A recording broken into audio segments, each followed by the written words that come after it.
Assalamualaikum warahmatullahi wabarakatuh. Perkenalkan, nama saya Siti Taisy Septiarah dengan NIM 210101086 dari kelas 2B Prodi Pendidikan Agama Islam Institut Agama Islam Al-Quran Al-Ittifaqiyah Indralaya. Baiklah, di sini saya akan menjelaskan fungsi tab Microsoft Word Office button, home, dan menu. Kita mulai dari yang pertama, yaitu Office button. Office button adalah salah satu fitur yang terdapat pada aplikasi Microsoft Word. Berikut fungsi Office button pada Microsoft Word. Yang pertama ada New atau Ctrl N. Fungsi dari New ini untuk membuat lembaran kerja baru pada Microsoft Word. Anda dapat membuka lembar kerja baru tanpa harus menutup lembar kerja lainnya yang sudah terbuka pada aplikasi ini. Di Open berfungsi untuk membuka file dokumen baik itu Word, Excel, dan PPT. Save berfungsi untuk menyimpan dokumen atau proyek yang sedang dibuat dalam folder penyimpanan komputer. Sedangkan Save As berfungsi untuk menyimpan dokumen yang telah memiliki nama menjadi nama baru sehingga dapat file yang berbeda. Print berfungsi untuk mencetak dokumen ke hard copy atau kertas. Prepare berfungsi untuk mengedit pengaturan yang akan diterapkan pada dokumen, misalnya menambahkan password pada dokumen dan lain sebagainya. Di Prepare terdapat beberapa tools seperti Property, Inspect dokumen, Encrypt dokumen, Restrict Permission, Add a digital signature, Mark as final, dan yang terakhir yaitu Run Compatibility Checker. Send berfungsi untuk mengirim dokumen yang telah selesai Anda buat. Di fitur Send ini terdapat dua layanan yang bisa Anda gunakan, yaitu email dan internet fax. Publish berfungsi untuk mempublikasikan dokumen yang telah Anda buat ke dalam berbagai macam media publikasi. Di sini terdapat 3 media seperti blog, dokumen management server, dan create document workspace. Yang terakhir yaitu ada close. Close berfungsi untuk menutup lembar kerja atau menutup dokumen. Baiklah, sekarang kita ke menu Home. Tab Home adalah tab yang berisikan menu-menu start. Di antaranya terdapat 5 kelompok, yaitu Clipboard, Font, Paragraph, Stylist, dan Editing. Pada bagian Clipboard terdapat Paste. Paste berfungsi untuk memposisikan atau meletakkan tulisan atau objek gambar yang telah digandakan atau dipindah. Selanjutnya, Card berfungsi untuk memindahkan suatu tulisan atau objek gambar. Copy berfungsi mengandaikan suatu tulisan atau objek gambar. Sedangkan format printer berfungsi untuk menyalin format atau bentuk editan dari suatu teks ke teks yang lain. Selanjutnya di bagian font yang berfungsi untuk memilih jenis gaya tulisan. Misal kita memilih gaya tulisan Times New Roman. Ini adalah salah satu contoh dari font, yaitu font Times New Roman. Font size yang berfungsi untuk mengubah ukuran tulisan. Kita blok dan kita ubah tulisannya, misalkan kita ubah menjadi 18 atau 20. Next, ke bagian Grow Font yang berfungsi untuk memperbesar ukuran tulisan. Kita blok dan kita besarkan dan akan berubah menjadi 22, 24, dan seterusnya. Shrink Font berfungsi untuk mengecilkan ukuran huruf secara langsung. Selanjutnya, Change Case berfungsi untuk mengganti huruf kapital. Misal, kita ubah ke dalam. Nah, sudah teratur otomatis seperti ini. Selanjutnya ada clear all formatting, berfungsi untuk menghapus format terpilih. Misal kita mengeklik clear all formatting, ini akan kembali ke bentuk dasar. Nah, selanjutnya pada bagian float berfungsi untuk menebalkan tulisan secara instan. Di bagian selanjutnya yaitu italic berfungsi untuk memiringkan tulisan. Jika kita klik, dia akan berubah menjadi miring seperti ini. Next, underline berfungsi untuk menambahkan garis pada tulisan. Kita coba, akan terotomatis ada garis seperti ini. Di bagian stroke berfungsi untuk memberikan coretan horizontal pada tulisan. Subscript yang berfungsi untuk menambahkan angka kecil pada bagian bawah berbentuk angka, sedangkan superscript berfungsi untuk menambahkan angka kecil pada bagian atas huruf atau angka. Text effective graphic yang berfungsi untuk memberi efek bergaya pada tulisan dan menambahkan efek 3 dimensi.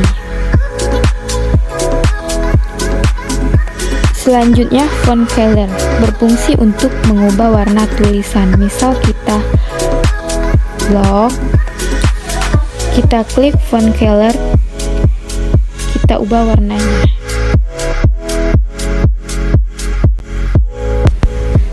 Kita lanjut ke bagian berikutnya, yaitu bagian paragraf. Di bagian paragraf yang pertama terdapat fitur bullets. Fitur bullets ini berfungsi untuk memberikan tanda secara berurutan pada tulisan. Contoh, kita klik bullets, nah akan muncul seperti ini. Begitu juga dengan berikutnya. Nah, akan jadi seperti ini. Selanjutnya, di bagian numbering ini berfungsi untuk memberikan nomor di setiap paragraf. Cara pengaplikasian untuk bagian numbering ini sama halnya dengan bullets. Ketika kita klik, akan muncul angka 1, dan jika kita klik lagi akan muncul angka 2 secara berurutan. Next, ke bagian multi-level list berfungsi untuk memberikan penomoran atau tanda bertingkat pada tulisan. Sama seperti bullets dan numbering. Penggunaan multi-level list sama saja. Tinggal kita klik dan akan muncul seperti ini juga. Kita lanjut, describe indent berfungsi untuk mendekatkan paragraf ke batas kertas.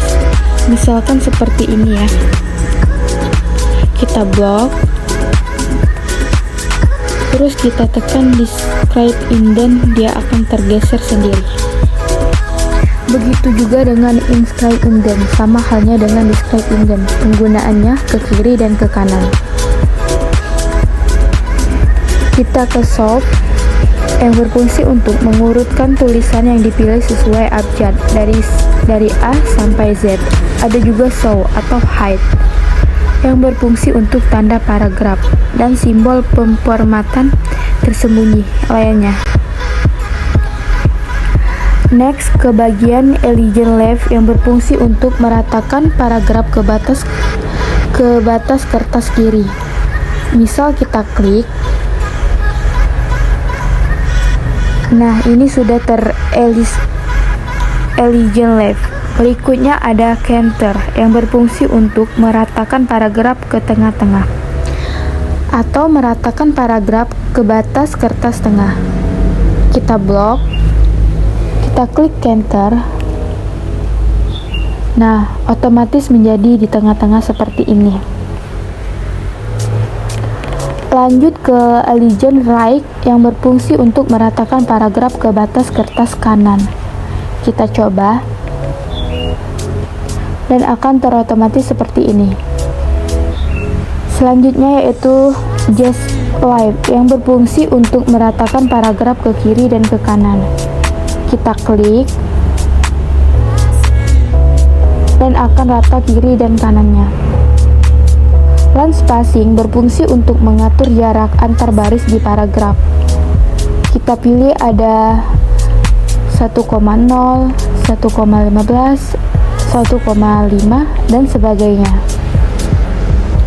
Shading berfungsi untuk mengubah warna di belakang tulisan label atau paragraf.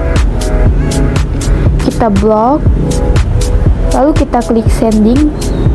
Kita pilih latar belakang yang sesuai kita inginkan. Next ke border yang berfungsi untuk menambahkan batas pada jendela penulisan atau kertas. Kita pilih bordernya. Nah, dan akan muncul seperti ini. Sekarang kita next lagi ke bagian stylus. Stylus berfungsi untuk mengubah jenis gaya tulisan sesuai selera. Misal kita coba blok dan kita pilih dan akan terubah otomatis seperti ini. Next ke grup editing. Nah, di kelompok editing ini ada find. Find ini berfungsi untuk menemukan kata, tulisan, atau angka yang terdapat pada dokumen. Misal, ini adalah makalah panjang. Misal kita cari kata, maka akan terotomatis di dokumen kita seperti ini. Langsung ditemukan oleh find ini. Berikutnya yaitu replace yang berfungsi untuk mengganti kata frasa, kata tulisan, atau angka dengan satu yang lain. Dan terakhir di bagian editing ini yaitu select yang berfungsi untuk memilih tulisan atau objek gambar dalam dokumen. Selanjutnya kita ke pengertian dan fungsi tab menu pada Microsoft Word. Yang pertama yaitu Home. Home ini adalah menu yang akan selalu tampil di halaman depan. Ditampilkan di depan karena Home menampilkan menu yang sering digunakan. Misalnya font, editing, clipboard, dan stylus. Seperti ini. Insert berisi dengan semua menu yang berfungsi untuk memasukkan, misalnya memasukkan gambar, table, simbol, dan heavy footer. Kita next ke Flag Layout. Flag Layout ini berisi segala sesuatu menu untuk mengatur halaman kertas Anda. Misalnya menu Times, Flag Stub, Flag Background, Paragraph, dan Outline. Kita next lagi ke bagian reference atau referensi. Berisi menu-menu mengatur referensi data Anda. Misalnya catatan kaki, citasi, table of content, index, bibliografi, dan lain sebagainya. Kita pindah ke My List. Ini berisi semua menu tentang mail. Misalnya teks pada amplop, membuat label, dan semua berhubungan dengan email. Next ke Review. Berisi menu tentang semua untuk pengecekan ulang data Anda buat di halaman tersebut. Misalnya performance, tracking, change, compare, dan lain-lain. Dan yang terakhir di sini ada View. View ini berisi tentang review akhir sebelum dokumen dicetak. Misalnya print review dan juga ukuran lembar kerja Anda. Ya, baiklah. Mungkin itu saja dapat saya jelaskan mengenai fungsi tab Microsoft Word. Lebih dan kurang saya mohon maaf. Kepada Allah saya mohon ampun. Akhir kata, wassalamualaikum warahmatullahi wabarakatuh.